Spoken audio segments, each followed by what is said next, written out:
that you could just ask yourself that question right now. What is it that has to be present in your life in order for you to feel like you're really alive and that you're really happy? Is it you got to have the approval of your friends?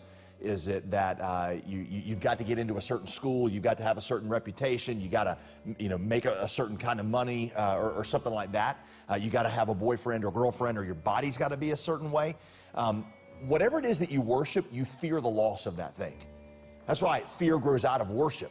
St. Augustine said this like 1,500 years ago. St. Augustine said that fear and worry are like the smoke from a fire that you can trace back down to the altar of what you're worshiping at. Whatever it is that you worship, the correspondence to that is you fear the loss of it. The Hebrew word for worship is a really interesting word. The Hebrew word for worship, one of them, is the word chabod. Chabod. I know it's kind of a strange word for people who speak English to say. It kind of sounds like something's wrong in the back of your throat, but chabod means literally weight. To worship something is to give it weight. When you give something weight in your life, you've got to have it to be happy. You started to worship it. And so that shows you that the way out of bad decisions, like the ones that Jasmine made, is by correcting the worship problem that drove the bad decisions to begin with. The way I've heard it said is this: you worshiped your way into sin, you got to worship your way out.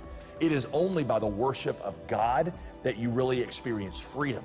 Because when you worship God, you see that in Christ you have the highest approval by the loftiest person. You see that though you are a sinner, you are fully accepted and loved by God despite your faults, and that there's no one in the universe whose opinion is more important, more weighty than his. And that gives you a certain freedom where you're no longer bound to always please people who think you should do this or do that, or you're no longer driven by the need to have money or prestige or power, because you found what your soul craved and what it needed in Christ. That's why Jesus said that if the Son has made you free, if He has made you free, then you are free indeed.